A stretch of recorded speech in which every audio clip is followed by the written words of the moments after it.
Now on Sunrise, concerns raised after a recent program meant to help people file their taxes may already be ending.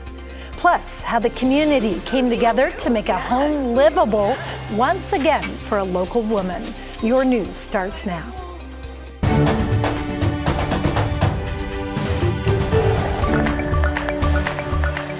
Good morning and thanks for getting up with us as we kick off your Sunday.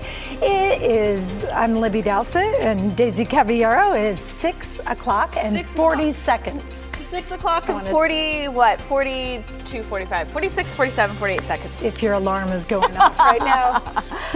Yes. Worse than an alarm. Yes, no. Thank you so much for joining us, everyone. Let's take you right outside and kind of show you the conditions that we're currently dealing with at 6 o'clock in the morning on a Sunday. Happy Sunday to all of you. Give you, like I said, a live look right now through the Rose City Skycam.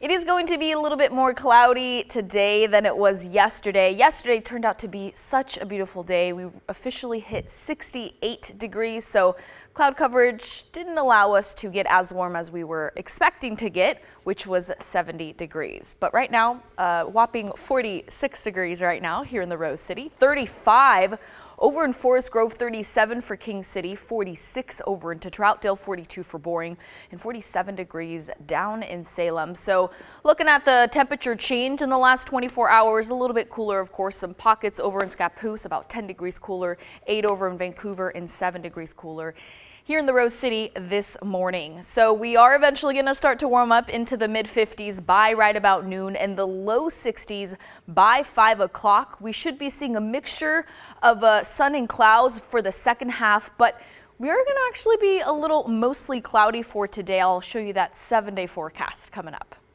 All right, Daisy, thank you. This morning, we're working to learn more about a shooting incident in North Portland that left one person hurt. It happened around 6 o'clock last night along North Woolsey Avenue, just off of Columbia Boulevard.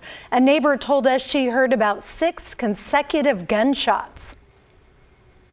So I went over there, and the people was fighting, arguing back and forth, and then after that, that's the cop car came. Police say a man was shot in the leg and was taken to the hospital. By the time they got there, the suspect had left the scene. The investigation continues. Investigators are looking into what caused a deadly pedestrian crash in Tigard. Just after 7 o'clock last night, police responded to the scene of Southwest Pacific Highway and Gardy Street. Police say the pedestrian died at the scene despite life-saving measures. The driver stayed at the scene and talked to investigators.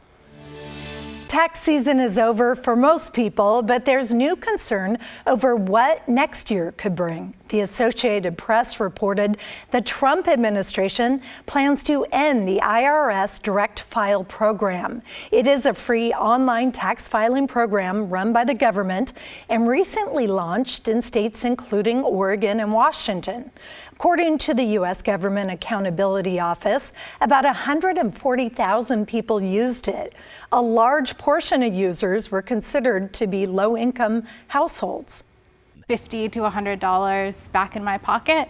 That really helps right now to pay for things like rent or groceries. I think any dollar helps. We're really concerned that direct file just won't be available to anybody for next tax season and beyond. Opponents of the program called it a, quote, threat to taxpayers' freedom from government overreach, and they say it came at a steep price. The IRS estimates it spent $13 million to run the program in 2024. TriMet is making a system-wide push to clean its MAX platforms and trains to improve the overall rider experience. They've also brought on board more employees to clean up trash and graffiti. John Adams takes a look at the cleanup effort. Riders at Portland area MAX stations may have noticed more power washing and trash cleanup in recent months. Members of TriMet's clean team have been hard at work since the beginning of last year. 15 people that have come in, new jobs, that have come on just for more detailed cleaning. David Paw is a platform cleaner with TriMet. He tells us the extra manpower has allowed crews to deep clean and detail every stop once a month, something that wasn't possible before. Crews now start early in the morning cleaning and detailing platforms and finish the day working on the interior of trains. They do wipe downs of seats, they clean, sweep up, they mop spills, and it kind of gives us a better overall appearance. An increase in numbers has also allowed crews to keep an upper hand on graffiti that may appear throughout the day and night. The hope is that clean platforms and trains will make people feel safer on board. If you keep everything clean, it helps with the security too. You know, and people associate it with, you know, it's a more secure area because they keep it clean. Riders we spoke with appreciate the endeavor. It makes me feel good just to know that they're out there trying to make an effort, trying to clean up the graffiti and stuff. And have noticed a difference. Recently, I have noticed an uptick in cleanliness in some of the stations, especially like here in Goose Hollow. Pa hopes the changes will convince former riders to give the transit system another shot. Jump on, you haven't done it 4 or 5 years, look and see what the effort's been. TriMet also encourages riders to be part of the process. They ask people to call in if a MAX station needs to be cleaned or have graffiti removed. Yeah, it was truly a group effort, and I am so blessed to be the benefactor. This weekend, a nonprofit is helping low-income homeowners rebuild their homes at no cost to them. Rebuilding Together Pacific Northwest has been changing lives for years with no plans to stop. Celine Stevens spoke to one recipient of the program who calls this a perfect storm of blessings after nearly losing her home. Essentially, I was homeless. I couldn't live here. I had no heat and no hot water and no electricity. This is Pam Jelks standing in her backyard that now has a deck and patio. It's a work in progress. This home, located in the Kenton neighborhood of Portland, was built by her father in the late 60s after the family was forced to leave their original home in Albina due to eminent domain. The city wanted to build I-5, and a lot of the Albina neighborhood was pretty much demolished. Her father building a brick home so his family would feel safe. When we first moved to Kenton, according to what I heard, we received a couple of threats, death threats. There were some people who didn't want black people in the neighborhood.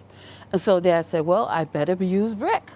Time took its toll on the home, and just last year, Jelk says everything started to fall apart and the home became uninhabitable, forcing her to start living at a shelter. I had to leave this house during Thanksgiving, because everything shut down on me, everything. The hot water heater burst, so I had no hot water. I had no heat because the furnace also broke. I had no insulation because the squirrels stole the fiberglass. She also found out she had kidney failure. But then things began to turn around. Jelks was connected with resources and eventually got in touch with Rebuilding Together Pacific Northwest, a nonprofit that helps low-income homeowners rebuild their homes. Today we're here helping Pam. We have undertaken a full kitchen remodel. All the electrical on the inside of the kitchen, as well as painting the entire house, rebuilding decks. It's a national program, but on this Saturday, hundreds of volunteers took on 30 homes to help those in need. Words cannot describe how appreciative the people are that are receiving our help in rebuilding their houses and helping them rebuild their lives. Cleaning up their house and their yard and making it like new is so rewarding. The goal is to fix up an entire home in a day, but sometimes it can take a little extra time, but they'll work until it's done. I wish my dad and my mom were here to see this, because they never saw this finished product. The construction began in 1968, but the restoration began in 2025. Celine Stevens, KGW News.